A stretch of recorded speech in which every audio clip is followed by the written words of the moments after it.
Thank you very much, and I'll call the meeting to order at 6:35 on Monday, January May. 5th. June. June 5th, 2023. And I would look for a motion to go into closed session. So moved. I'll second. Got a second? All those, we need a, Roll call. First, I'm going to ask Megan if she would be willing to serve as clerk for the board this evening in Bruce Fisher's absence. Yes. Thank you very much. So in that case, we need a roll call. All right. Howery, Yes. Green, Yes. Fisher, Yes. Mooney, Yes. Fessler, yes. Okay, so we are in closed session. I will end the webinar for now. We will reopen when All I we can go back see in is open that, session. is that one email.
So we are back into open session. And we have some consent agenda items to take care of. The minutes from the May 1st and May 15th school board meetings, and also the professional and co-curricular staffing recommendations that are unnecessary for vote. I would look for a motion, I guess, to accept the consent agenda items as presented. I'll Megan? second. Thank you. Kate? All in favor, please signify by saying aye. Aye. Aye. Opposed? Motion carries 5-0. Oh, I'm so sorry. I got distracted by the motions and the seconds. I'm gonna restart the webinar now. Alrighty. And that takes us to public comments. Do we have anything thus far, Angie? No, we do not have any public comments at this point. Would you like me to ask the public if they Please. would like to? Please.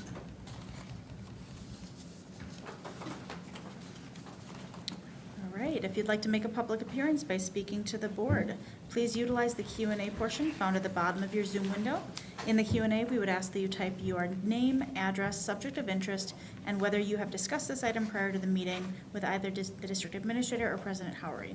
After submitting the information, I would transfer you over to speak to the board. Thank you. Okay. I will do my read then.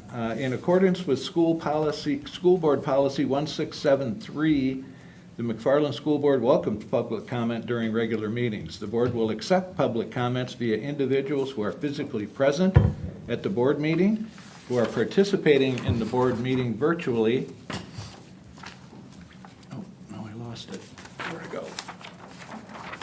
Excuse me 1 second.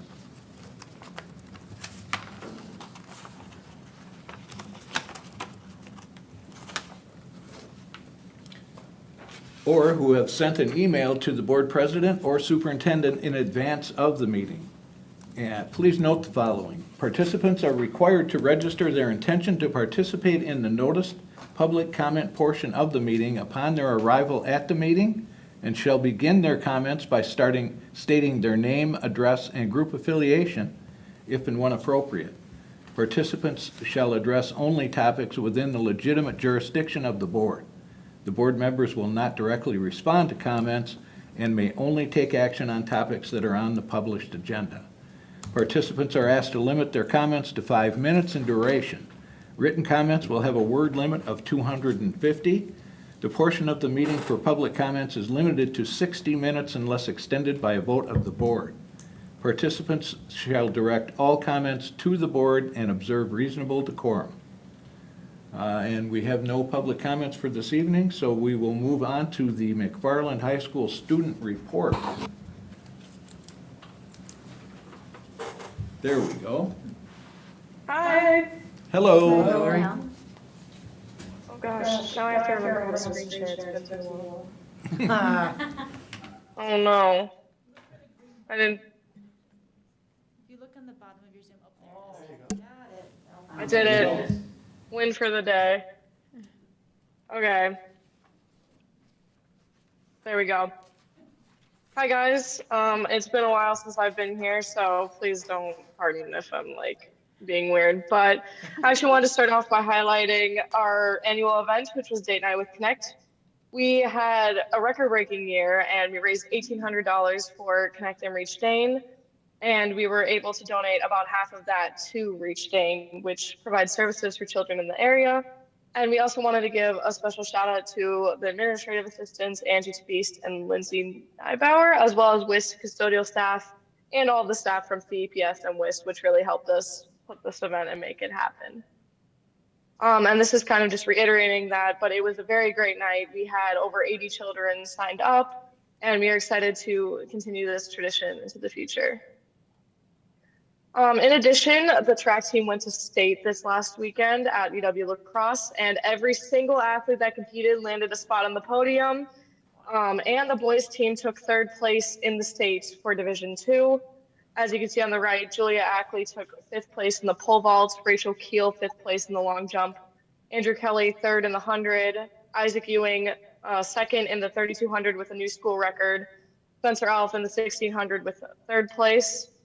And there are some pictures to the side as well as the relay results with the 4x100 team getting 4th place, the 4x200 team getting 1st in the state and a new school record, and the 4x800 getting 4th place in the state. In addition, our boys and girls ultimate frisbee teams went to state over Memorial Day weekend. The girls team, which is combined with Madison Memorial and Oregon, took 5th place, and the boys went 3-2 that weekend and also took 5th place after an amazing season. 6 students are going to Badger Girls State this summer and Badger Boys State this summer, and they participate in the parade. I hate seeing my own name on the screen, so I will be going fast. Graduation will be this Sunday, and all the seniors walk through the halls of, there's 4 schools. I'm not used to the elementary being split. Regardless, they walk through the halls in their cap and gown, and there are some pictures to the right. But thank you to all of our seniors for an amazing final school year, and each of them are going to be missed next year. Actually my government teachers here in the audience right now, but our AP Government and AP US History classes went on a field trip to the Wisconsin State Capitol. I met with Senator Andre Jacques, Assemblyman Jimmy Anderson, and State Supreme Court Justice Jill Krosky. APUSH and AP Gov students asked questions relating to their daily jobs, and we had a policy project with specific questions we directed towards the representatives, and afterwards we toured the Veterans Museum. Hope Squad took a trip down to WIS on May 31st and June 2nd, where they taught the 3rd graders what it means to fill somebody's bucket with positivity and what Hope Squad does at MHS, as well as leading some very fun activities for them. In addition, Tony Evers visited the high school last week, and he came to talk to our high school Hope Squad to talk about mental health within school districts and really share why Hope Squad is at MHS and why it is so important.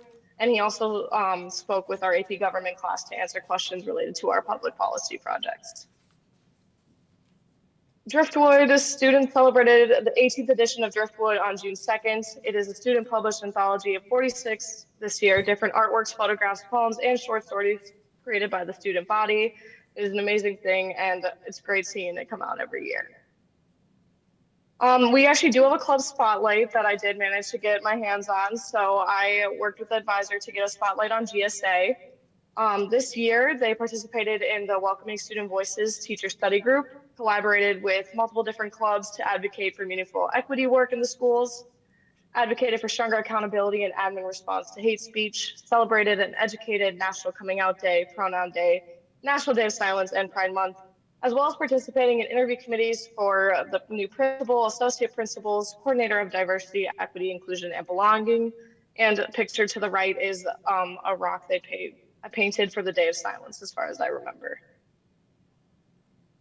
Also, as the year comes to an end, all 3 of our different music programs have put on their final shows. The MHS band performed its pop concert, the last concert of the year, which also featured a senior video made entirely by the band to wrap up their high school music careers. I'm pretty sure the high school choir seniors also went to the Overture Center. The MHS Orchestra and Choir each put on their own concerts recently, with the Blue Notes actually showcasing a student-directed music video. All these groups have been making phenomenal music for our school and community all year long, and we look forward to more next year and wish the seniors the best and thank them for their time in each of their programs.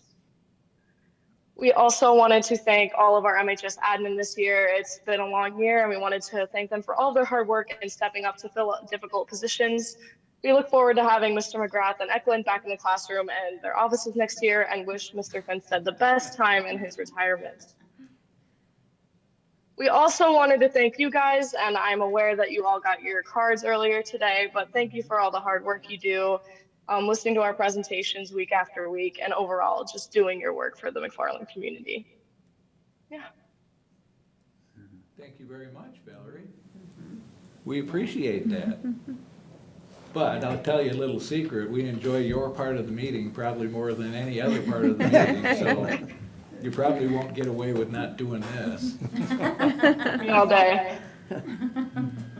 No, Yes, it's just, thank you. it's been a phenomenal year, and you guys do a lot to make sure that we stay positive. And that's the thing that you bring, I think, probably that's best of all. I know the school board meeting after you guys are done is easier for me than before. You folks make it easier for us to do our job too. And thank you very much. Thank you. Yeah, it shows a lot of resiliency after the year that we've had. So, Yeah. And it's fun to Yeah. keep connected with the high school students, so thank you. And I think your group really fills a gap between our roles and better understanding what's happening here at the high school and in the district. And I think we realize the amount of time it takes, so we certainly appreciate that. But I have a couple questions also. Go for it. During the Connect date night, half of the $1,800 is going to Reach Dane. How about the other half? Where does that go? Yep, so I'm pretty sure around 600 of those dollars went purely to expenses. So it did cost a lot of money to feed all of the students, as well as class community generally taking some percentage of our profit. And then about the other 200, 300 remaining went to our club for fees next year, including just things like food or other activities we would like to put on. And how many children participated? I'm pretty sure it was 85. My advisor's also in the audience, sitting over there, so she can correct me if I'm wrong. Yeah, 85, we sold out. Wow. That's a lot of Yeah. kids. My last question is, following Governor Evers' meeting with you guys, what's one thing you go away with from that meeting, knowing or doing?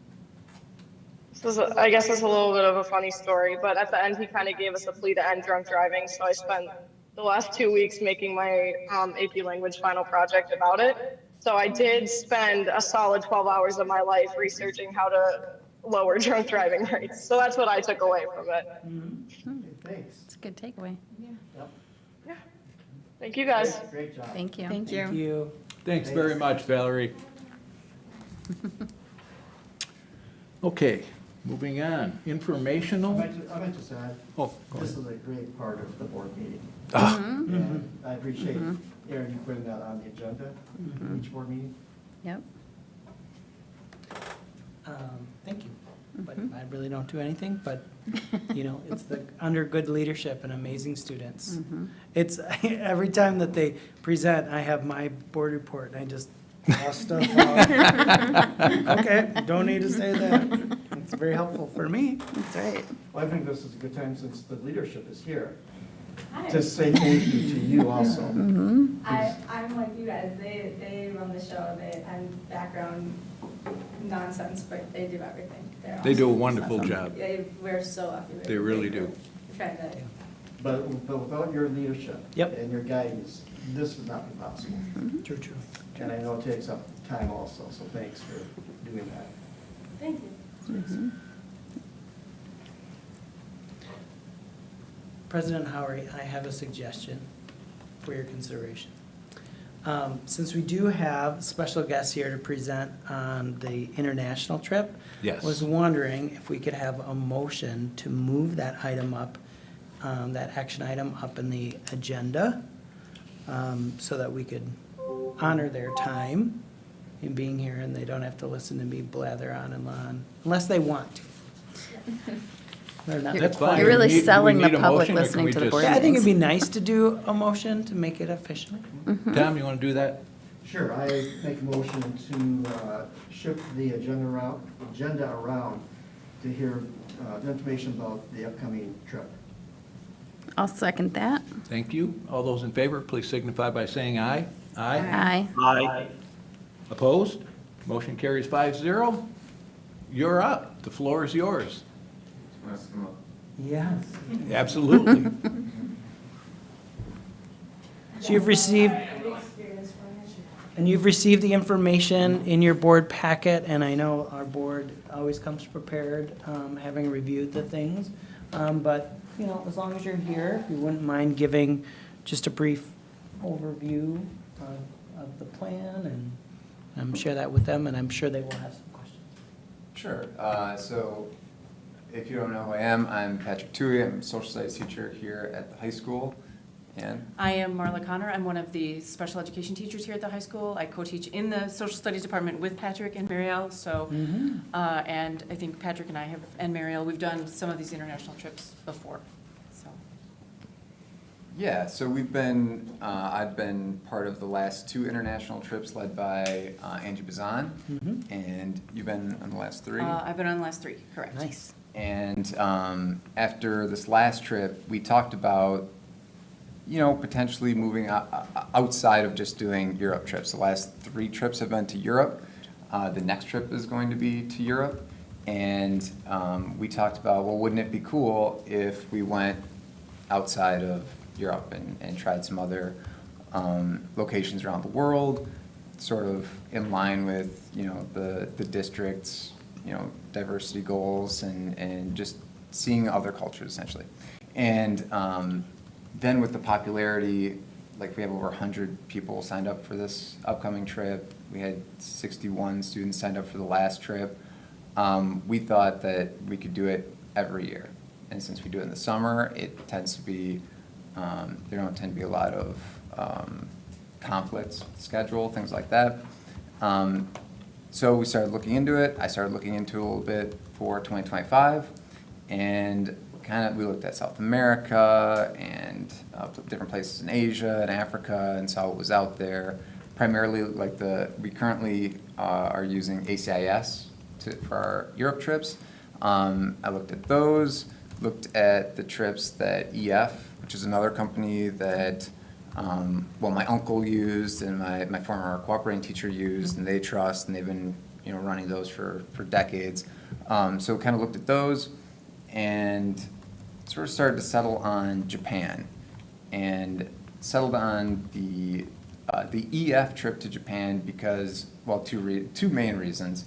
One is that the the itinerary was just fantastic. We go to Tokyo, to the Mount Fuji area, to Kyoto, and then finishing up in Osaka and especially Hiroshima.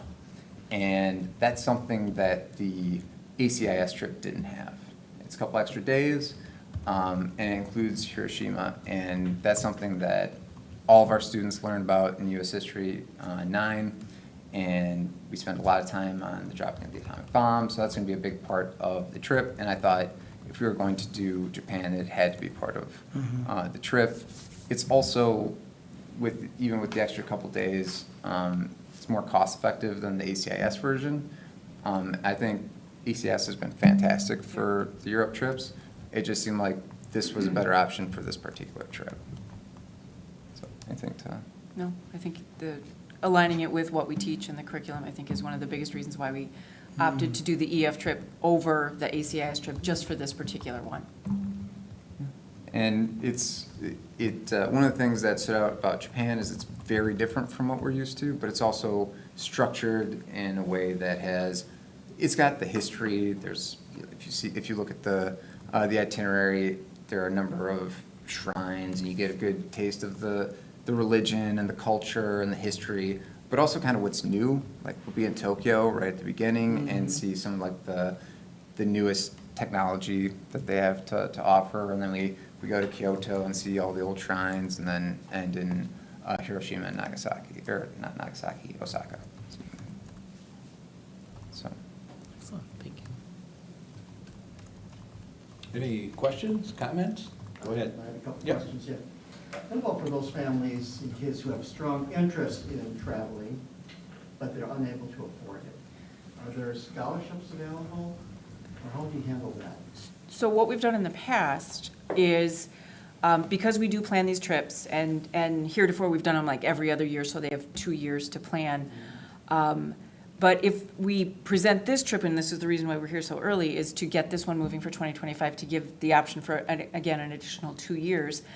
We do fundraising events. We offer opportunities through Bratfest and sometimes through Taste of Madison and other activities where students can raise the money, and we work together as a team to raise the money for those students who, yes, because it is a significant investment, who might not be able to afford it otherwise.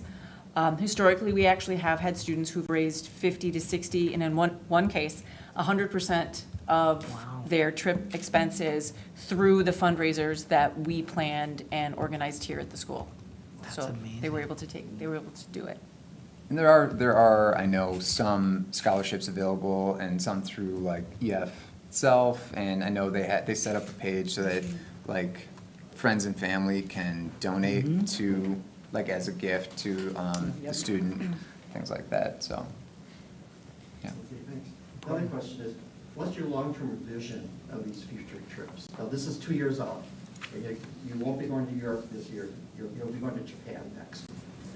Do you have a? I think you go to Europe next year, correct? Correct. Europe this- yeah. In 2024. Japan. What's your long-range vision as far as places to visit?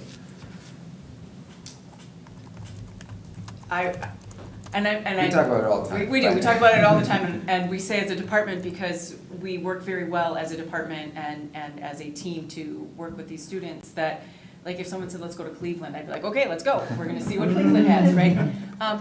Travel offers so many opportunities for students.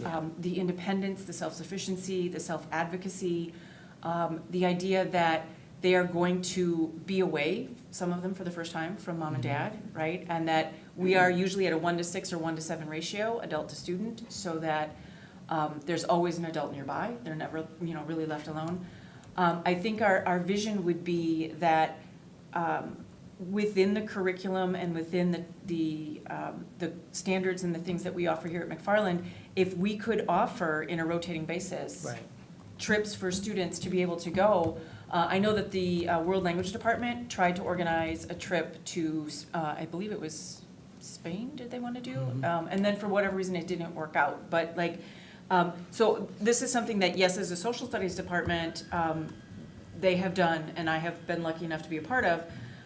But it's really open to any educator or any teacher who would want to take this on in any department. So the more the better, honestly. Yeah, and I think, just to add on to that, I think structurally, the way we envision it would be Europe next, then somewhere else, then a chance to go back to Europe, then somewhere else. Just to ensure that students who want to go to Europe would be able to go to Europe, and students who want to go somewhere else would be able to go somewhere else. And if they want to do both, they can do both. That's kind of the way I think we've talked about it and envisioned it. So I guess going back to Europe in 2026, and then South America maybe in the next trip, something like that. And I just have a couple comments. First of all, tying it to the curriculum, great. I mean, it really legitimizes the trip. And lastly, for fundraisers, I mean, there's a lot of generous people here in the school district. You might want to consider just making sort of a short long list and making contacts. Because oftentimes people are willing to contribute. They just have to be asked. Thank you. Good idea. Anything else? Do you try and keep the cost, since you're envisioning going to different places? Obviously, going to Asia is going to be a little more expensive, at least flight-wise, probably. But are you trying to keep the cost kind of the same with each planning? That's the idea. This, part of the reason we kind of went with this EF trip is that it falls more or less in line with the upcoming Europe trip. Okay. Yeah, that's kind of the plan there. So I'll always be in that range there. Okay. Nice. There's a raised hand. Bruce? Oh, go ahead. Well, I want to just second what Tom said. I think there are people in the community who would be open, receptive. And I also think perhaps there might be some civic organization or churches that you might reach out to, but also like the Lions or the Lioness. Just lastly, I'm just so proud of what you guys are doing. This is phenomenal. And this school is so lucky to have people like you. Just thanks so much. I did have a couple questions. Most of what I had, you pretty much answered, but just to clarify, so ACIS, so we already have a trip planned for 2024 with them. So the recommended departure for this particular trip doesn't have, like, you don't have concerns with ACIS? No. Necessarily? No. Okay. Okay, so that's great. And then the only other I had two other questions about the other trips, and I agree totally. The more opportunity for travel is great. But I know that other departments do other trips. Is there, does this impact that at all, or? Are you referring to, How- I'm sorry, are you Well, referring to like the music trip? Yes, yeah. I'm not sure that, I know that they go every other year as well, and so we've kind of planned those things out. And certainly by maintaining the trip to Europe, as we have done in the past, that will ensure that even if those dates do fall, that students will still have an opportunity to go somewhere. It may not necessarily be the Asia trip that happens or the Latin America trip that happens or whatever, but there will be an opportunity every other year for students to go.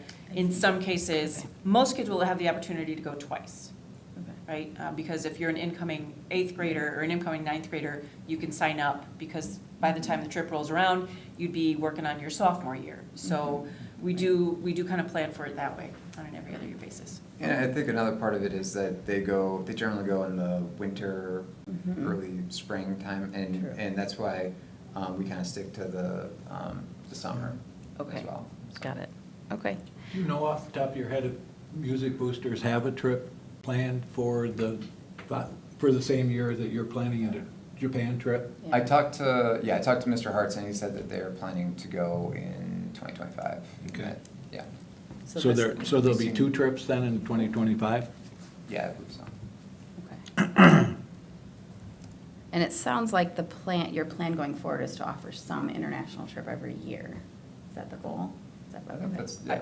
Okay. Even if we just have so many people, there's so much interest clearly. Yeah. That even if, I think even if people said, oh, well, maybe, if there's a few people who decided, well, I'd rather go to Japan or something, and the numbers came down slightly for the next trip, that's not necessarily a bad thing. We have a lot of interest, and even if the numbers of people who go are only marginally higher, I think either way it's great. Okay. And then my last question, because it's my accountant brain. Are there, so you've talked about EF and then ACIS, and we've talked about keeping them kind of at the same affordability level. Are there other providers for trips like this? I know nothing. Like, do you get competing bids for kind of a similar itinerary, or? I think, to my knowledge, ACIS and EF are the 2 biggest ones. I do believe there are other options out there, but the ones that in my 9 years of doing this with Angie Bizan and Patrick and Mariella, that EF and ACIS are the 2 real leaders, and so we've looked at those costs and compared those costs. We did not seek out a third bid or a third company, but just really looked between those 2 based on reputation, based on services, based on insurance, and all of those other things that those companies would provide. Yeah, offerings and just comfort level, I would say. Okay. Would you ever consider capping the number of students that would go on one trip to make it manageable? Yes, we have talked about it. And any outcomes to that discussion? Well, We're seriously considering it for this trip. Because if you start to, basically you can get 40 students, if you get 40 students, that's 1 bus. Anything over that is 2 buses. So we have had those discussions. That costs. and so if Not second. the minute you move to a second bus, you might as well fill that second bus. Right. So, because then you're paying a second tour guide and you're paying for a second person who's your 24/7 concierge person. And they're amazing. Like the guides that we've had have been incredible. But that does take up 2 buses then. So we did talk a little bit about, for the first time, maybe we limit it to the first 40 students so that we're 1 bus, one set of people. And then maybe you have some sort of a wait list, and if that thing fills up and suddenly there's 80 total students, it's like, okay. I think that's what happened with the 2025 trip, right? They Yes. opened up a third bus. The 2016 trip that we went on, the very first one that Angie did here at the high school, there were 17 students and 4 chaperones. And then that 17 came back and they told their friends who told their friends who told their friends, and then our second trip was like, it's in the 60s. And now we're at 100 and some, 116 students, I believe, who want to go and are signed up. It's incredible. Just out of curiosity, how do you handle tipping on the trips? Is that included in the price, or? Yeah, well, for ACIS it is. So in Europe, tipping is all handled in the price of things, and then we work with our students and families to make sure that each of our tour guides, there is like an expected tip that you would give at the end of the trip. And so it breaks down to be like $50 per student for the whole trip or something like that. It's like 50 to 100, I think, Yeah. for this last trip. Yeah. Where it's like an extra, yeah. Yeah, and then we do tell the parents up front that this is one of the expenses they will have. But really, by the time they've raised the money and we take off to go, the only expenses that students have are spending money for souvenirs and lunch. Everything else, including the visas, the museum entry tickets, everything else, meals, all of it's included in what they do. And, you know, it's been top-notch so far with the places we've had the opportunity to go. Sounds like it. Yeah. Have we used EF up before? Not our group. Not this school, that, no. I'm familiar with it through, like I said, my uncle, he did these trips he did like 20 of them through EF at Jefferson High School. My cooperating teacher, Larry Wilson at Cambridge High School, he's been doing them for years through EF, and so I've heard for years about them and sort of just been around that, so that's how I know them, yeah. Okay, thanks. Anything else? Okay, then. Let's see, let me find it up here a little bit. Well, so we should. Yeah, I would look for a motion. Yeah. I'll move to approve the MHS International Trip Program travel request as recommended by administration. Do I have a second? I'll second. Any other discussion? Just thanks. Hearing none, all those in favor, please signify by saying aye. Aye. Aye. Opposed? Motion carries 5-0. Thank you. Thank you. Thank you. Thanks. Thank you.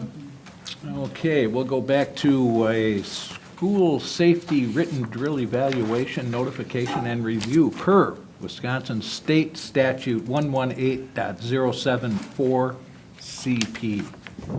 Yes. Take it well away, said. Mr. Tarnitzer. Yeah, I think there's one in there for administrative hold at Conrad Albion Primary School for medical reasons. And I can tell you, you'll be having some more coming forward from different buildings after today. So, And Aaron, I know the learning from that situation was that they were going to talk to recess staff about how to handle future falls and all that. Is that in line with our district health coordinator's recommendation? yes, yep, and is common practice, I think, in the other facilities. And I don't recall, is that in the handbook also? The teacher handbook? As far as a procedure for that? No, I think that's so. a level of detail that wouldn't be in that place. Okay. But we do have other resource materials that we provide to staff on an annual basis. That's not in the, the contract Yeah. type handbook. The only reason I ask is if we have subs come in and go, if something happens when they're out on the playground. So, That's great, Okay. good point. Okay, any other questions or comments? Moving on, results of the staff check-in survey. Mr. Tarnitzer. All right. So this is why I let them go, because I didn't want to have to sit through this. I will try to be as succinct as I can. So, as you know, we took, there were 2 surveys that we administered this year and plan to do so on an annual basis. And this is the first of those. I would give you one, Bruce, but, you can do that through the TV. But I'm gonna share my screen so we can do that. And I have turned down my volume, so no one needs to remind me of that. Oh, come on, it's like it I'm almost gonna has to happen zoom out in. of all the board meetings. Yeah, I'm really growing, everyone. Getting better at these things. All right.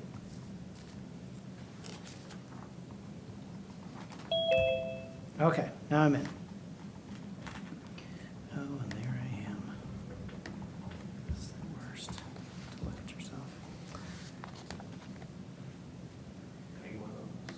Sure. I suppose I will let you. Yes. Please share it with all your friends. Okay, so as I was mentioning off mic, we have, this is one of 2 surveys that we're planning to administer on an annual basis to assess our progress. And I was originally planning to share the parent-guardian satisfaction surveys results with you first. However, I decided to flip them, just given, I wanted to get this out before the end of the school year, just so staff can also get the feedback on these results. So I'm going to be kind of walking through these results. What I will say is that the Administrative Council has reviewed these results. However, there's a lot of digging that you can do in these results, and we'll continue to dig deeper into them. So I will not have answers to all of your questions tonight. That's going to take a little bit more time. A reminder, we've had these surveys for these results for about a month. So I'm going to jump in. You will see here, we're going to kind of give you some background information, talk about kind of some of the respondent information, and get into the analysis of the data. So reminder about school perceptions, been around since 2002, 900 districts, over 10,000 surveys. So well-seasoned group that we're happy to use. The survey was in April, a 68% participation rate, which is really outstanding. And that's a really strong rate, so we can feel very confident. When you break down the who, you can see these different percentages, and that's fairly representative of the number of staff at those different facilities. You know, most of our staff, the highest number of staff are at the high school on down through the levels there. When you see district office, just know that staff that are across many buildings fall into that category. In terms of positions, also fairly representative of our staff, with 44% being classroom teachers, 23% educational specialists, and then you'll see the other categories there as well. So good representation of that, and also good representation from years of service to the district. I don't have the exact percentages with me right now, but that is fairly representative of our staff in terms of years of service as well. So we feel like, we've gotten, the good representation of our staff. Of course, we'd love to have 100% of the staff take the survey. A couple things, some considerations for you as you look at this is we do plan to do this annually. We did a similar parts of it survey in March of 2019, but the survey has changed. So we're really looking at this survey as benchmark data for our future work. It is really important when you look at these results to focus on the percent who agree and strongly agree. There is comparison information relative to similar size Wisconsin schools that take the survey through school perceptions. So, I put all those words in there for a reason. So that's a small subset of schools in Wisconsin. What we noticed with these results as we analyzed them is a couple percentage changes of agree and strongly agree can really impact where you are in a comparison data. So we do look at that and we do consider it, but I wouldn't want you to get too stuck on that part of the data. It's easy to do. Also, the data that I'm going to share with you tonight is average across roles and buildings. There's, in some questions, there's a significant discrepancy across roles and buildings in their responses. So you can see one number, but that may be very different if you look at only teachers, or very different if you look at only one school. So in a couple places tonight, I will highlight kind of a range so you can get the idea of that. But I want to be cautious about really pointing out anything from any one school, because we certainly don't want our schools to be fighting with each other and being like, why did you say that about our school? I want to provide, just an overview for you tonight. So I wanted to summarize at the beginning some of the things, because we can get into the weeds as we move on down. Overall, very positive. 80+% in most areas of staff agree or strongly disagree. Some of them to really highlight, 98% of staff. I think that's the highest percentage we've ever had staff agree on anything. Believe that the staff does a good job of educating students.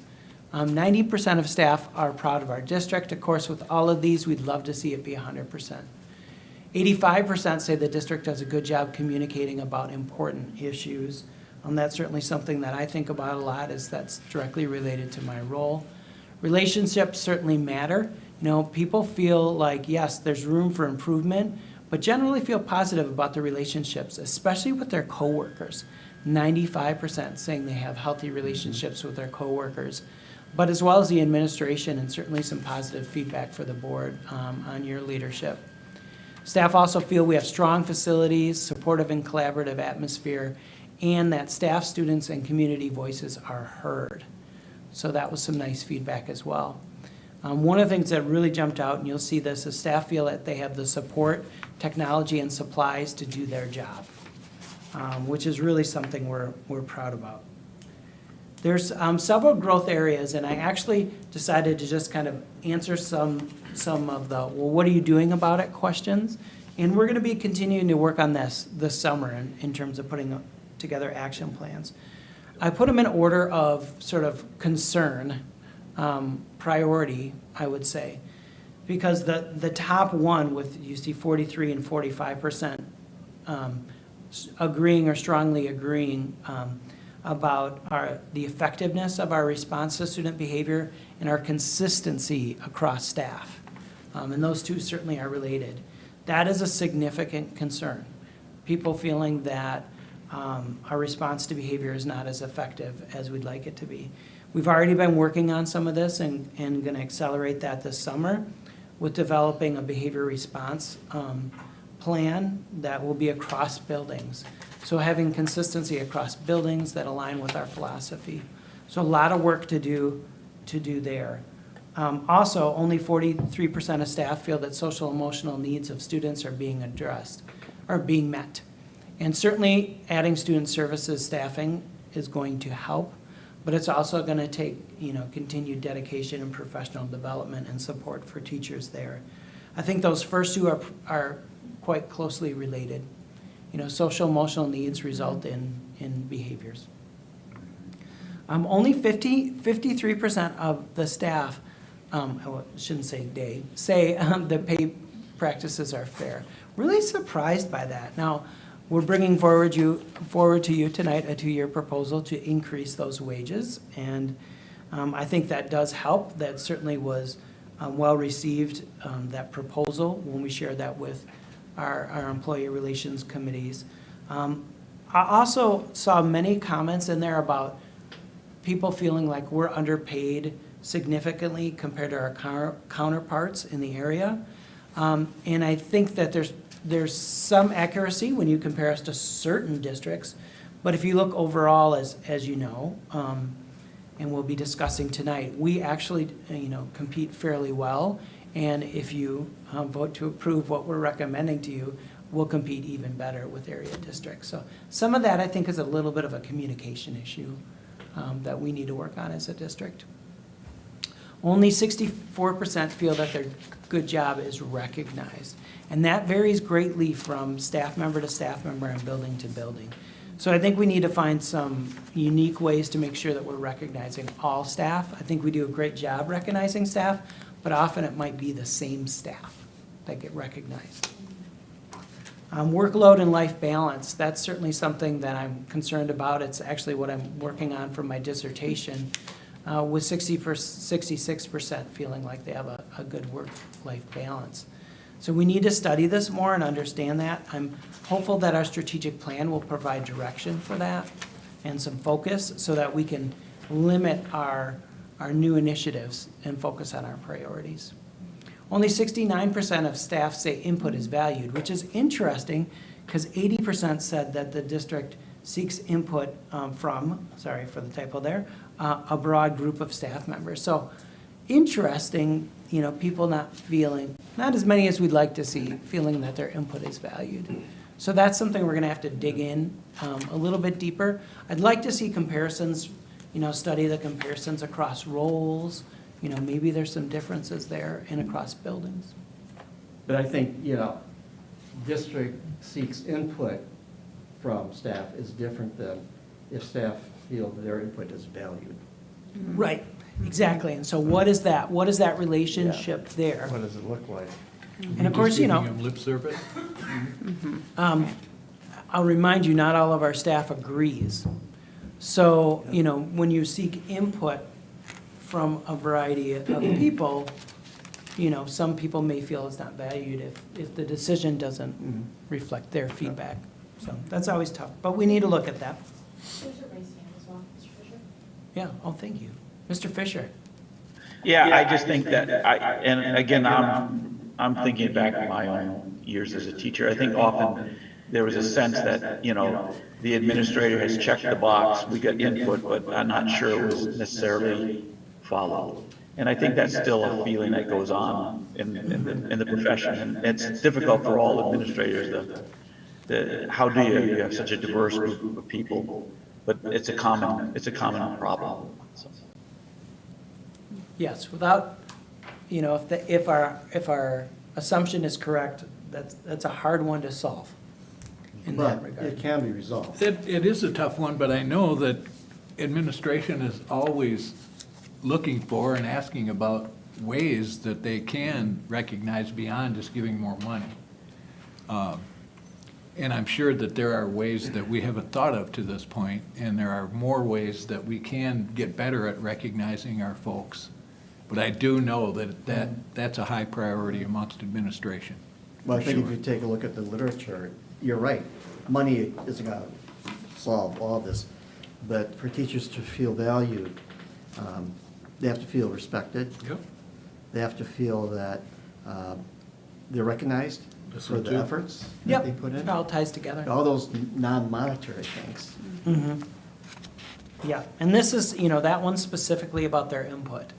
So I think that comes to being really transparent about decisions. And we did consider what you had to say, but we had to make a decision for this because of this reason. And I think that can help that one. Yes. We'll celebrate that when it's higher next year. Only 77% of staff feel the school supports equal opportunities for different economic backgrounds of our students. So that is something I really want That to surprised me a understand. little bit. Yeah, I don't know where that came from exactly. yeah, and that's something I think, talking to families and students Being so about much lower what than that the is. others. Because we do provide a lot of, opportunities, I think compared to other districts of our size.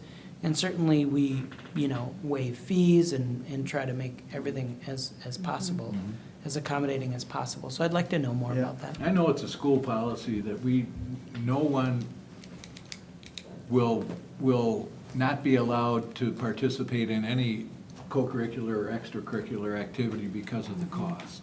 And that goes for athletics as well, that the school has, am I correct in that, Jeff? The school does have a fund to take care of, to help those that are unable to pay their own fees? Right. We do. Yeah, I think, I'm not sure about some of the, hockey. Right. But for co-curriculars. Yep. Yeah, as well. like when they presented tonight about the trip. One of the questions I had, I didn't ask it was, what's the diversity of the group that takes these groups? right. Right. Yeah, I think I'm that, not sure. I have suspicions. yeah. I agree, I think there's a lot, just because of the makeup of our school community, that it's probably harder or more difficult for us to identify what the barriers are, probably. So that will be really interesting to dig into that. And I think and we might continue to have problems learning what the barriers are, because oftentimes people don't feel comfortable sharing what the barriers are or have time to share what the barriers are. Yeah, but So it's that's interesting that, I mean, our staff, you know, again, it's 77%. Still So, high. you know, that's certainly the vast majority, but 23% felt like there were barriers. So it'd be nice to know what they were thinking of Yep. when they responded to that, right? Yeah, so that'll be interesting to learn more about. Well, with a lot of what you were just discussing, I mean, I realize you don't want to separate out the schools, but as you pointed out, there's different viewpoints based on the Yes. schools. And I would assume that some of this may be related to specific schools. You Yes. see more variation based on that. True. Yeah, and I say that, not that we're not gonna look at it, it's just I don't wanna highlight those differences tonight. Yeah. Surprised that 79% of staff say they're looking forward to going to work on a regular basis. That was a surprising thing. Now, I think all these tie together, you know, when you feel recognized, you feel your input is valued. And the next one here, feeling safe at work. I'm sorry, could you clarify, surprising in a good way or a No, in a not less good way. positive? I'd Okay. love that to be 100%, but Right. certainly in the 90s would be good. Okay, So it's a relative area of concern. yeah. For me. And the feeling safe at work, you know, I do think this does tie back into, you know, behavior of students, certainly. I'll talk about it a little bit later when we break down the data, but there were significant differences across buildings in that particular one. All right, so now we're going to jump to these. They have a few areas that are called indexes. And just a reminder that strongly agree is a 5, down to strongly disagree is a 1. So when you look at that scale, all of ours are in the 3s, and you know, towards 4.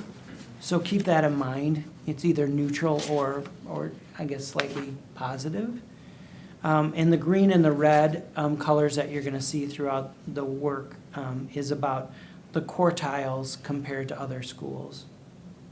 So when you look at this index, you'll see that percent change at 15.49%. That was when we did the survey in March of 2019. I will point out that was prior to a pandemic in relation to academics. So these are these you know, 5 areas: academics, engagement, support, student experience, and staff experience. So it averages together all the scores within these different areas. And you can see, as I said, our current scores, I mean, they really don't range that much, from 3.48 up to 3.8 being the highest. And then you can see the comparisons are all pretty close in there. So I don't have any significant revelations from that, but I am excited to see what those numbers look like next year. I thought I'd start with this slide early. Scale of 0 to 10, you know, how likely are you to recommend the district as a place of employment, with 10 being the highest? At 7, you know, people might think, oh, that's good, but we need to increase that. You know, that is employee satisfaction. Recommending the district, you would want that to be much higher. Now, you know, we're above the 50th percentile compared to other districts, but that's not great. That significantly varies across buildings. You actually have this information later in your packet about where they show the different building breakdowns for this, but it ranges from 5.85 to 7.72. So that's a pretty significant difference from building to building. And I'm surprised at how low that is myself. Yes. Yeah, that really did surprise me as High well. school, or all of them in general? Throughout the whole district. Yeah. Yeah, that is something that that's why I put there, needs to increase. This was an interesting one. You just talked about this a little bit, about, you know, kind of what means something to staff. And it's very clear they could pick up to 4, and meaningful work and compensation, salary right there up at the top, followed closely by healthy culture, working conditions. You know, those 3 definitely with 50 or more % of staff feeling like that was one of their top 4. On down, and the recognition, 3%. I was really surprised by that, so. Yeah. But maybe it's put the money where your mouth is a little bit on that. But, support from coworkers and those things are certainly important. All of those areas are important. And lastly, in the overall section, and then we'll get into the details, is I am proud of our district. And I mentioned this earlier, 90% saying that. It's just, I think that's a neat statistic to think about. And that's something we got to monitor and keep bringing up as well. I like the fact it is where it is right now, though. Yeah, we'll take it. We'll take it. So when you get into the different areas, I did highlight a few things for you that weren't red or green because they didn't fall into the quartile, but I thought they were something to talk about. The first one, this survey, the first section is the workday factors, and you can see here that I mentioned about having the materials and supplies, having technology really strong. This is also where you see that work-life balance. So, that was at about the 50th percentile for comparison schools, but that's not something that we can accept. That's something we definitely gotta address. Access to technology on this next slide, and then you see that coworkers, 95%, really something. And then this is where I say 33% in the percentile, comparison percentile. Come on, at 95. So that's why I say, just be careful about getting too stuck on that. But again, you see workload back at 60% for the amount of work is reasonable, manageable. This one for workday, feeling comfortable sharing input concerns with supervisor. That's 77% is something we need to have higher. And this was most days looking forward to work I mentioned previously. Also something we need to have higher. Feeling safe at work, I mentioned down there that number varies from roles. So 85% of our teachers agreed or strongly agreed that they feel safe at work, where 88% of aides agreed with that. I would have thought it was the opposite. I'm just telling you my prediction, so that's why we look at the data. And the buildings range from 72 to 94%. Wow. So very significant differences. So I think our what to do about it should reflect those differences. I know I'm going fast, it's a lot to take in, but I've already been talking for 23 minutes. The district clearly communicates to me about important issues, 85%. Certainly love to see that up there, but that surprised me a little higher than I thought it might be. School communicating effectively to me, 80%, and then professional development opportunities at 85%. Again, areas for growth, but certainly not areas of significant concern. The information being important to me, again, communication, we have 73%, that's something we've been working on this year, I think will increase next year. Here we see that discipline one come up with 43% saying that discipline policies are effective and doing a good job educating our students. Look at that range I put in that note. Discipline policies being effective ranging from buildings from 20 to 57%. So that's pretty significant differences that impacted the average. I can't say I'm surprised though, because I think that's a very broad question depending on the age of the students and kind of your abilities with disciplinary actions depending on that. Yep, true. Not surprising, but interesting, certainly. When you go on to staff input being valued, 69% is that's just not acceptable. Staff handles students in a disciplined and a consistent manner at 45%. So those two again. Last year I received useful feedback to help me improve my work, 67%. Certainly something we want to see increase. And then the last for environment is all students in our schools are respected for their values and belief at 77%. Obviously, that's clearly part of our strategic plan with inclusion and belonging. But the differences range from 50 to 90% from That's buildings. significant. So, And Aaron, just to go back, up Sure. above, staff handles student discipline in a consistent manner. Are all buildings following PBIS? yes, all buildings do use PBIS to varying degrees. But what we're finding is that met certain needs at the time they were initially designed and implemented, and things need to be changed or revised based on the needs of our students, Yeah. which is where the work this summer comes in. In terms of support, you know, kind of in the 80 part for, you know, getting the training support you need to work with students from distant background, seeking input from a broad group of staff members, and the district being headed in the right direction. Certainly that's that last one I really take personally, so I want to make sure that's moving forward with our strategic plan. District doing what it takes, the school board, doing what it takes to make the district successful, so compliments to you with 84% of staff agreeing with that. Feeling supported by community, 84%, and schools supporting students from diverse backgrounds at 87%. But that 84, where the school board is doing what it takes to make our district successful, I mean, if I rated that, it would be at least 95% with what we try to do. But I think it's just a lack of understanding or lack of information out there. Sure. Yep, and that's certainly something we could do, is do more communications about, some districts do that. You know, at the board meeting last night, these topics were presented and those kind of Yeah. things. Because not all staff watch the board meetings.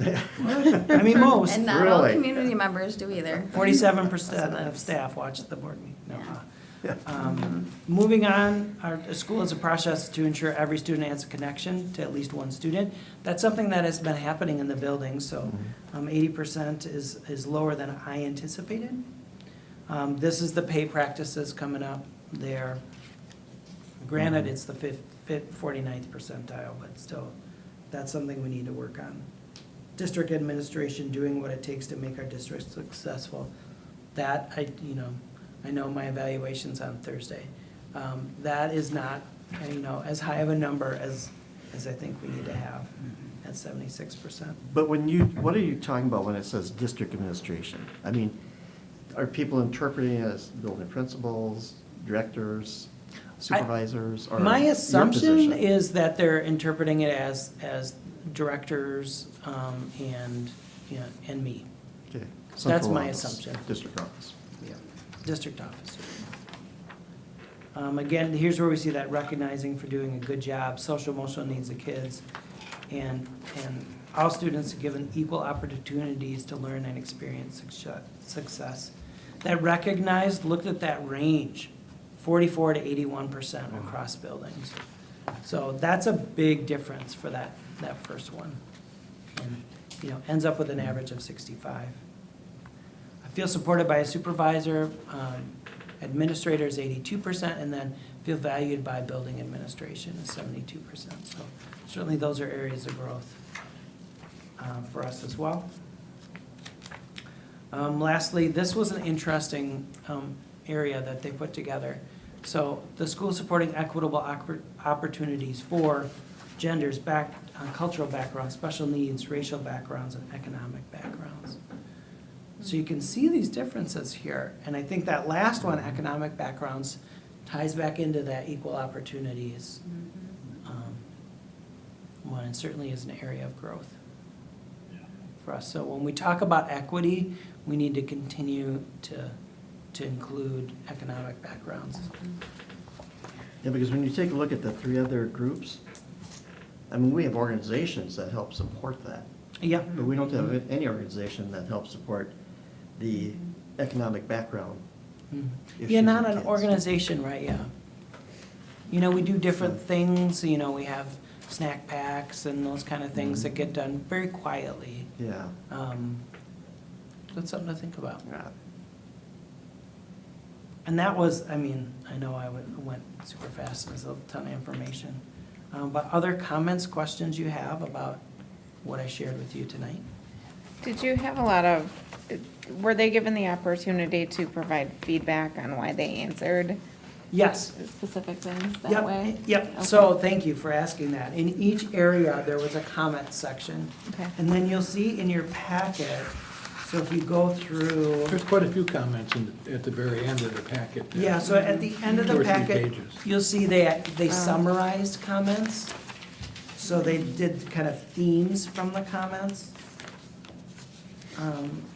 And we have individual comments as well to support that, so. So what we did as a administrative team was we reviewed kind of what you saw, you know, right here and is in your packet. And then I gave them all access to their building reports. And so now that's what they're doing, is reading the details of all their building reports to look for themes. The A council, is that what you said? Yes, Okay. yeah. So with the high school, are you gonna provide this information then to the incoming? Okay. Very good. Good question. Yes. I haven't given it to him yet, but I will. Great. And that high school also did another staff survey where they, and Brett Jacobson, the new principal, sent this out to staff, kind of what are the priority areas that you think we need to focus on? And they also had their SPEAR committees, so their staff-led committees also provided their proposals to Brett and the new administrative team for changes for next year. So they're really coming in with a lot more information than I think would be typical of a new administrative team. So school perceptions summarized the comments and categorized them, right? Correct. So can we see a list of all the raw comments that staff made? Yes, yep, I would set aside a few minutes Yeah. for that. Few minutes. Data. And really, I think their summary of their comments were pretty accurate. You know, I was pleased with the themes that they identified. But certainly there's some useful information there. I will say one of the things that the administrative team noted was you will see people feel just as strongly on opposite sides. So that's always interesting to see. It's hard to know what to think of it. All right, well, that's a record. Thank you. So what do we do with this now? You, I wouldn't, hand it out to all your friends, but I think you keep it for your reference. Yeah. And then as we move forward with our action steps, you're gonna see like the metrics that we use Okay. to assess our strategic plan will come in part from these data, from this data. So we have excellent staff, or staff excellence pillar for our strategic plan. There are specific indicators that we will pull out from here that we will want to use as benchmarks to measure our progress. Okay. So hold us You have your accountable. work cut out for you. Yes. Well, it's a good problem to have. It is a good problem to Yeah. have because otherwise you just hear the voice that's loudest or closest to you. Yeah. All right. We will move right into the district administrator's report in that case. All right, so just some recognitions. As I mentioned before, it's several things that Connect shared, so save my breath there. Did want to acknowledge that since our last board meeting, we've had the scholarship night. So over 70 scholarships were awarded, and just a real thanks to the McFarland Education Foundation for their organization, along with Student Services team, as well as, of course, the donors. It's a really neat event. And each district has a different type of event. I think one of the things that is pretty unique, in my understanding, about our school district is the amount of people that are donating the money that are coming forward and presenting the scholarship. Often it's like you have an MC that just Yep. reads everybody. And so that's a really unique thing for McFarland. And people do it real well. I mean, they understand that nobody wants to be there all evening, so they keep it brief and concise, and they get a lot of satisfaction, I think. It is a great night. It's just really, Yeah. it's just really powerful. Aaron, do you know what the total amount of scholarships? I don't know the dollar amount. I was curious about that as well, but I can find Just as out. FYI, Madison East Scholarship Night was last week, and there was no air conditioning Oh, or fans. Nelly. These are reconstructing. oh everything. no. It was miserable, is my understanding. Well, I think up until a few years ago, Madison East didn't have permanent seats in their Oh, they didn't? auditorium. They used fold-up, card table chairs when they had performances in their auditorium. They're saving their money for scholarships. There you go. They used There to you do go. scholarship awards during graduation. When I Yes. graduated, it was during Oh, graduation. wow. Oh, yeah. Oh, This that's is too only- long. It took This a is only very, probably very a- long time. This is Yeah. probably only 10 years that we've been So, doing I'm glad we it this moved to way. a Yes. night. Yeah, that's That right. made for a long day. Well done. It's quite a commitment. Thank you to everybody involved in senior exit interviews, a great tradition here. And I've already been looking at the feedback that students provide. They complete a survey and it's useful feedback for us as well. Update, in case you did not know this, the middle school staff, once again, won in the 8th grade staff versus student basketball game. So I just wanted to let you know that has happened. I don't know, the resource officer might have been a little bit of a ringer, whatever team he was playing on. He's a staff member. Yeah. He's a large staff man. It was interesting when you look at the team, a lot of new staff. So it is not a part of our interview process. I just want people to know that, but it did work out well. Some good new athletic hires.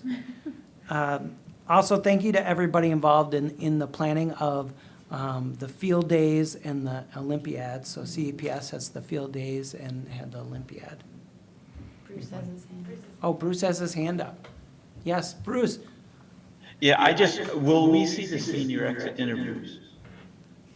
See the survey results? Senior surveys, yeah. The Yeah, seniors. I think so. I mean, I don't know. This is my first Okay, time. I don't see why you couldn't. right. I was hoping to get involved, and it turns out I couldn't, but that's one of the reasons I'm just kind of curious to hear what they had to say. So it'd be, I think, helpful for us as board members to see at least some kind of The comments, feedback. feedback is exactly it. Yeah, because the format changed this year. It used to be just one morning, Mhm. and now it was 2 half-days. Yep, they kind of broke it up, Yeah. to, just for people. And I think it went back to being required, wasn't it? Mm-hmm. Like the previous year, it was not required. Oh, was it? Yeah. Yeah. Yeah. Yeah, I only remember that required time. I think during the pandemic. Yeah. During the pandemic. Yeah, it hasn't been required. It's a ton of work, It is. and it was really well run. I just love, obviously, in community engagement, there are many people who do not have kids in the district, that are part of those exit interviews, so. And it's some of those very people that, like, the trip folks Mm-hmm, might want to tap into. mm-hmm, right? Because they're involved, and engaged with the school, and they're Yeah. interested in supporting kids. Very important. That could be this is probably what you're talking about, but like a scholarship opportunity for one of the trips Yeah, as a part. possibly, I wouldn't call it scholarship myself, but yeah, Yeah, funding, help support kids. sponsorship. Go ahead, Bruce, Yeah. were you gonna say something? Yeah, I was just going to say, I agree with what Tom is saying, and there's a number of them are former alums, which I think is really cool, that they still have that love of their school, and they come back year after year. I think that's really cool, so. It is, very special. So thank you to them. Also, I know they mentioned the wrap-up of the high school music season, but, you know, just a many great concerts and things happening around the district. I mean, There you could sure go to are. an event every night these last few weeks, so. And it's all free, just know. And that might be something that we can do as a public outreach again sometime, where we go to the senior club and say, you know, this is happening. You know, Yeah, notify your members, see what our students are doing and see the auditorium at the same time. Right. See- Yeah. and it's so comfortable in there compared to, Yeah, you know, it is. other venues. Yeah, great idea. I'll share some photos. Go ahead. Just one thing I wanted to add. Over the Memorial Day weekend, just kind of by chance, I found out that and they mentioned it in the student council report as well, that McFarland has an ultimate team, Oh, Frisbee. the Frisbee. Yeah. And Went to state. they had made the state tournament, both boys and girls, and shame on me. I was aware, I think, that we had an ultimate team, but that was about it. So since I had the time, my wife and I hopped in the car and we ran out to the fields where they were playing. And I tell you, it was just a fantastic experience. It's a different kind of competition. You know, the kids are every bit as passionate, the coaches are every bit as passionate, they represent the school district in a great way. They don't have a lot of recognition at this point. I don't know whether or not they would have numbers that could, there are conferences and it is an athletic endeavor that could be added at some point if you had the numbers to do it. And it's the kind of sport that I think it's unique in so many ways that a lot of the kids that participate in this sport aren't generally active in a lot of the other ones. But they just have a heck of a good time with this, and the camaraderie is fantastic. One thing they do after every game is both teams go alternatively around in a circle, you know, and lock their arms, and players take turns getting in the middle and talking about the day and the sport and just really anything that they want. It's a really cool endeavor, and we've got a bunch of kids that were out there, you know, in a scalding hot day with about 5 tubs of water, and that was it out there. But I tell you, they just played their hearts out for 2 days,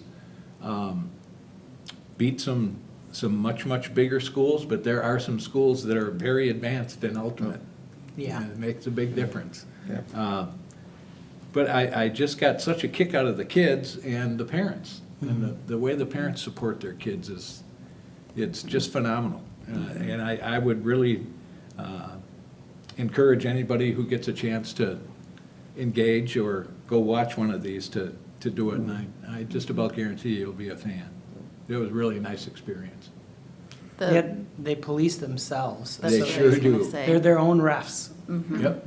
Which I think ends up changing the dynamic significantly. Absolutely. Yeah. You know, for both Absolutely. parents and students, It's in a positive way. That's for sure. It's a very cool event. Yeah. Thanks for sharing that. You bet. Some photos from around, some of these things you've already heard about. 399 pounds of food donations to the food pantry from CEPS, so there you have a couple of classes that were there. You also had, this is just the CEPS, take your broad to work day, but they did occur in other buildings as well. And they're excited to make this the inaugural one, so you can see I wonder them. what time they got in line that Yeah. morning. There was a long line. Yeah, it was a pretty exciting day. Like, staff were really excited about getting their I was surprised. brat. It had beautiful weather Yeah. all 3 days, and they did about half the number of brats that they had done on their other top years. They had 105,000 to over 200,000. But it was 1 day less That's than it typically significant. is, so. Significant. Here you have, I really love to see these pictures where they're out there working on their on coating, but they're outside on that patio. Because I know when they put that in, I thought, wow, are they going to use that? And they are. They do. They are using it, so they're pretty excited there. I don't know if you heard about this, but for Allie's Honky Tonk Hustle, for the fundraiser, raised $2,400. And so there was Just yeah. phenomenal. So 24 teachers got pies in the face, but then their fearless leader, I don't know. I mean, there's two very different reactions in that photo. I mean, they were made into, Sundays, basically. Yeah. I heard direct feedback from one of the participants that said they loved squeezing the chocolate sauce all over their principals. Yeah. There's something to be said for that, so. We never had Yep. opportunities like that when I was a kid. Yeah, Nope. people got something out there. It was nice to have another officer join and redo a class, so it was a nice surprise that I wasn't aware of till I saw this. We have, the fifth grade music and art show, well attended, and, just a nice recognition of Luann as she, I don't know if that was her last concert or certainly near her last concert. Was this the fifth grade concert? Yes. Yeah, I think it was the last one. Yeah, so a nice sign and just a powerful moment. Looking forward to saying some kind words about her on Friday. She'll be a missed icon here Yeah. in the Sure. district. Yeah, For sure. Everyone loves her. I just can't imagine she won't be around, but she's Be hard to walk by that room.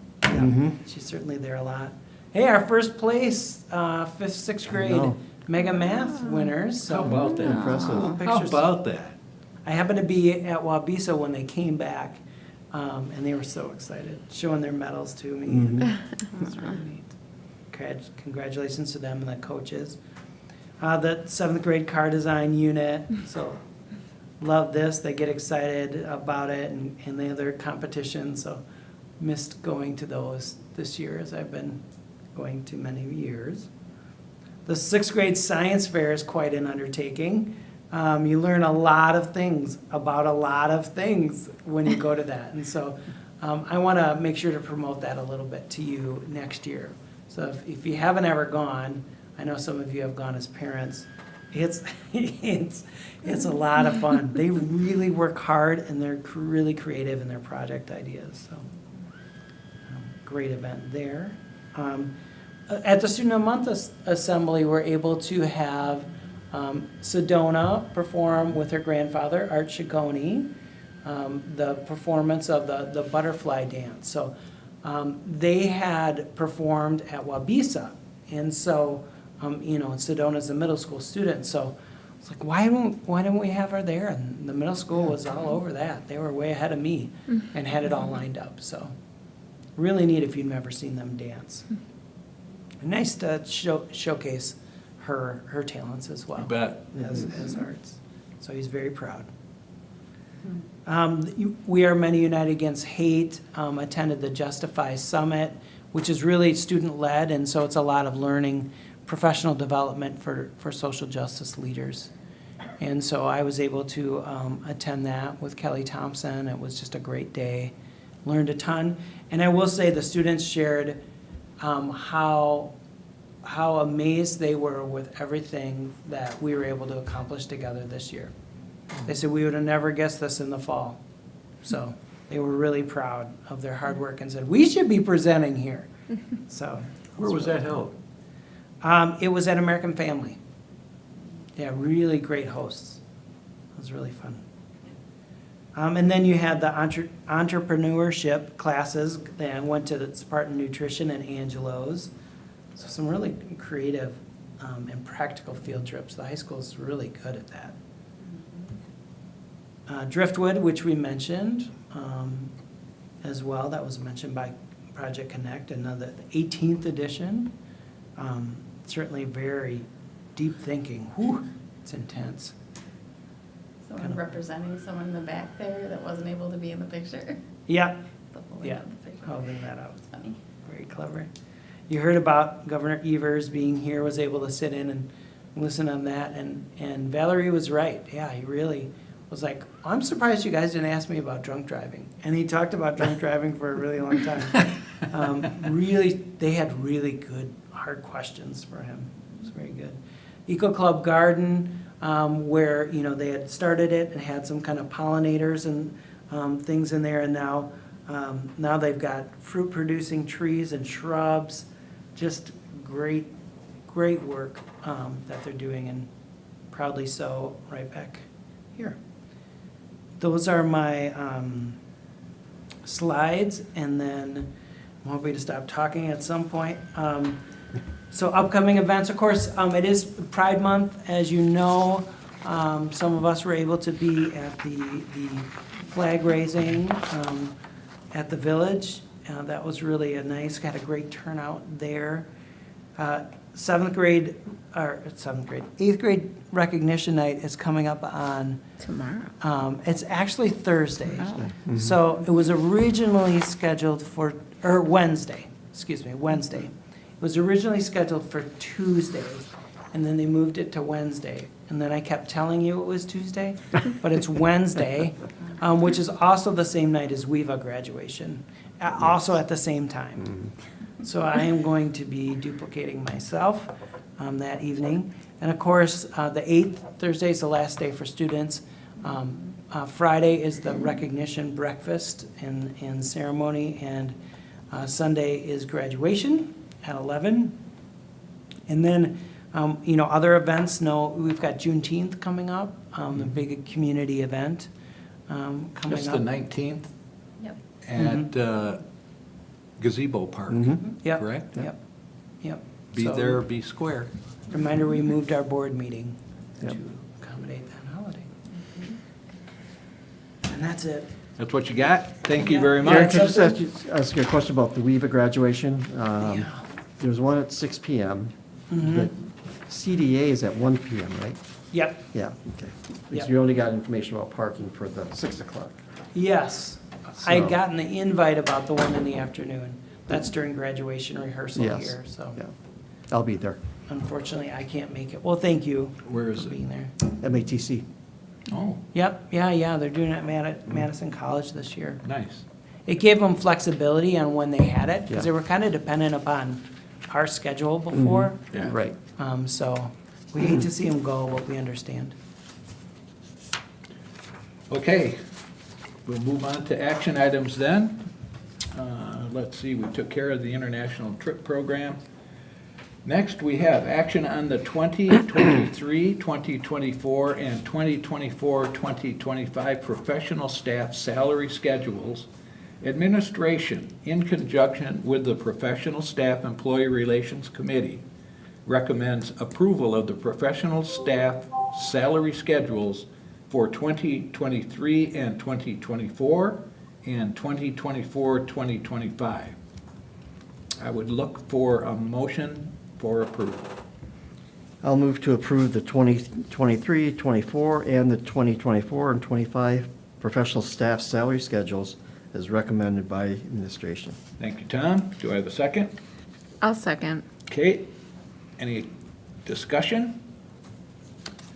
Just one. Go ahead. I really like the 2-year range, Oh, so we're all set for the year after. I think that keeps Jeff's sanity probably.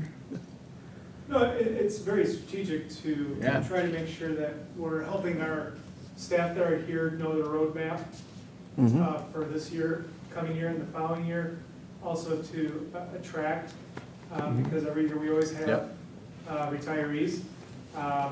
And, it's something different than other school districts are doing right now, which is putting together a roadmap to make sure that we are working with all 3 of these Yeah. proposals are 2-year Yep. plans. Wish we could do 4-year plans, but I gotta stick with 2-year at this point. We'll defer to you on that.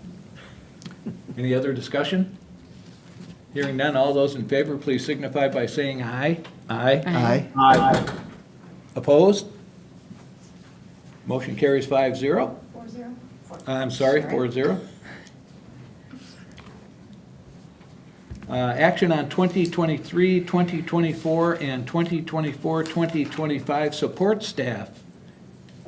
support staff wage schedules. Administration, in conjunction with the Support Staff Employee Relations Committee, recommends approval of the support staff wage schedules for 2023, 2024, and 2024, 2025. I would look for a motion. I'll move. Thank you, Megan. Do I have a second? I'll second. Thank you, Tom. Any additional discussion? All those in favor, please signify by saying aye. Aye. Opposed? Motion carries 5-0. Action on 2023, 2024, and 2024, 2025 district-wide support staff wage schedules. I would look for a motion. I'll make that motion. Kate, thank you. Second? I'll second. Tom, discussion? All those in favor, please signify by saying aye. Aye. Opposed? Motion carries 5-0. Action on 2023, 2024 Professional Staff Employee Handbook. Administration, in conjunction with the Professional Staff Employee Relations Committee, recommends approval of the attached revised handbook. Do I have a motion? I move to approve the 2023-24 Professional Staff Employee Handbook as recommended by administration. Thank you, Tom. Do I have a second? I can second that. Megan, discussion? Yes. Go ahead, Tom. I looked at the handbook that at least we got, and it's still the old mission. That shouldn't be. I know. So, you Yeah. might just want to look into it, yeah. Yeah. Oh, yeah, it is, right on the front. There it is. Big, isn't it? Yeah. Anything else? I think we should change that. Yeah, I think it would be a good idea. That's why you're the superintendent. Yeah, oh, wow, that's a big miss. Okay. All those, But I do like the bullet points underneath the old mission. You know, Yeah, they were I wouldn't nice. be in support of removing all that, but maybe moving it elsewhere, Yeah, somewhere. it's certainly not a mission. No. Certainly. Thank you. okay. If there's no other discussion, all those in favor, please signify by saying aye. Aye. Aye. Opposed? Motion carries 5-0. Action on 2023, 2024 private transportation contracts. Annually, the school board approves private transportation contracts for those district families who will have children attending private or parochial schools in the school year as defined by state statutes 121.54. Board action is requested to approve private transportation contracts as listed in the attached exhibit. Do I have a motion? I move to approve the 2023-24 private transportation contract as recommended by administration. Thank you, Kate. Do I have a second? Go ahead. I'll second that. Megan, thank you. Discussion? Hearing none, all those in favor, please signify by saying aye. Aye. Aye. Opposed? Motion carries 5-0, and I would look for a motion for adjournment. So moved. Thank you, Tom. I'll second. Thank you, Kate. All those in favor, please signify by saying aye. Aye. Opposed? Motion carries 5-0. Thank you, one and all. Great meeting tonight. Thank you, Bruce. Thank you guys for being flexible here. Enjoy yourself. Especially here. Enjoy your time. All right. Thank you, one and all.